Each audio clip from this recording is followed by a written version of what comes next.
Syria में मौजूद Israel की फौज बहुत ज्यादा घबराई हुई है और इसकी एक बड़ी वजह है ईरान। रिपोर्ट है कि ईरान किसी भी वक्त सीरिया पर बड़ा फैसला कर सकता है और खामनी ने ऐसा ऑर्डर पास कर दिया है जिससे ईरान की सेना का युद्ध वाला ब्लूप्रिंट कहा जा रहा है।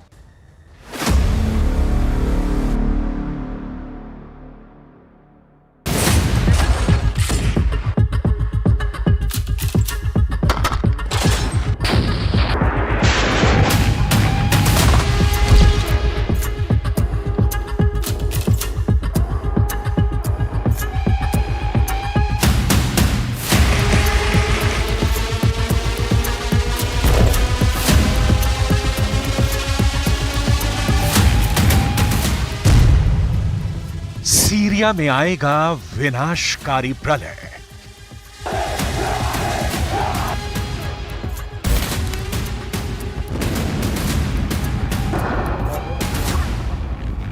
बशर अल असद की सत्ता उखड़ते ही ईरान और रूस को सीरिया से पैकअप करना पड़ा। बशर अल असद के शासन में ईरान और रूस का सीरिया में जलवा हुआ करता था, लेकिन अब सब कुछ बदल चुका है।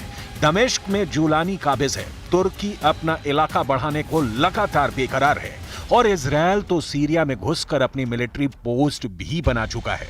ईरान के विदेश मंत्री को सीरिया में मिली ये हार शुभ रही है, इसीलिए ईरानी विदेश मंत्री अब्बास अराक्ची ने सीरिया को वो चेतावनी दे दी जो अगर सही साबित हुई तो सीरिया खंड खंड हो जाएगा। पहले से ही खंडहर सीरिया का वो हाल हो सकता है कि वहां धूल और धुएं के गुबार को छोड़कर कुछ नहीं बचेगा, यानी विनाशकारी प्रलय। और इसके लिए ईरान ने अपनी गोटियां सेट करनी शुरू भी कर दी हैं।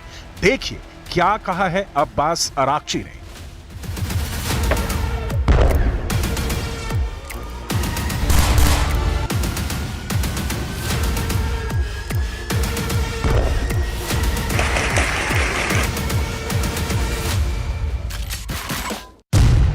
ईरान सीरिया के भविष्य के बारे में निर्णय लेने को पूरी तरह से लोगों की जिम्मेदारी मानता है, बिना किसी विदेशी दबाव या विनाशकारी हस्तक्षेप के।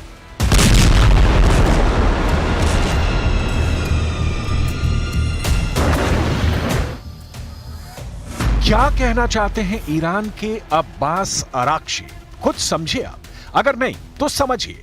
ईरान को सीरिया में इजरायल, तुर्की और अमेरिका का घुसना अंदर तक साल रहा है।